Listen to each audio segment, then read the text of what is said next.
បាទជម្រាបសួរបងប្អូនក្នុងបណ្ដាញសង្គមទាំងអស់គ្នាថ្ងៃនេះខ្ញុំមកចង់បង្ហាញឲ្យបងប្អូនមើលថាតើលទ្ធផលនៃការធ្វើស្វាយរបស់ខ្ញុំវា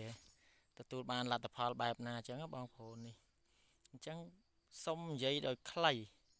និយាយខ្លីបន្តិចថាលទ្ធផលដែលខ្ញុំធ្វើបើសម្រាប់ខ្ញុំបងប្អូនខ្ញុំទទួលយកបានបងប្អូនប៉ុណ្ណឹង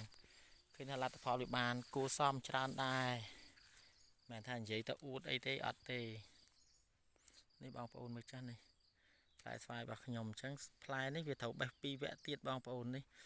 មានវគ្គនេះអានេះល្មមបេះហើយនេះហើយធំល្អបងប្អូនមួយមិនក្រោមពីចាប់ពីកន្លះគីឡូឡើងស្វាយខ្ញុំអត់មាន4ខាំ3ខាំអីទេហើយ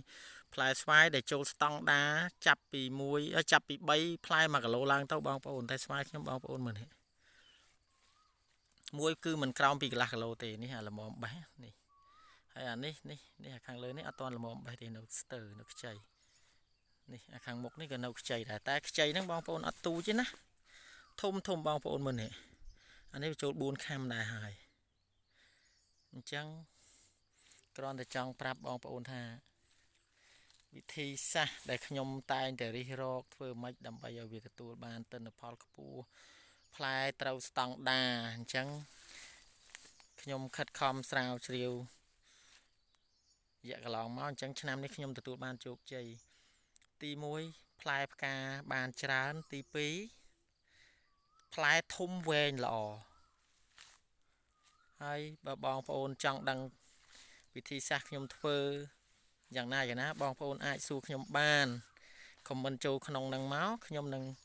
ខមមិនដាក់បងប្អូនខមមិនឲ្យតម្លាក់លេខទូរស័ព្ទមកខ្ញុំតាក់ទងបងប្អូនទៅតាមទូរស័ព្ទវិញដោយឥតគិតថ្លៃហើយក៏ខ្ញុំចង់បានប័ណ្ណពិសោធន៍ពីបងប្អូនមកវិញដូចគ្នាចង់បានដូចគ្នាដើម្បីបដូរយោបល់គ្នាបងប្អូនអញ្ចឹងឡូនេះវា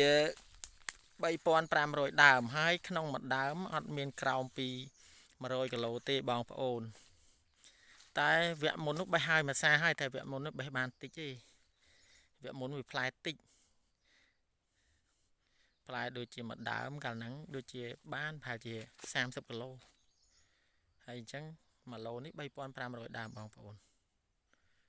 មានផ្លែល្មមបេះនិងនៅស្ទើរ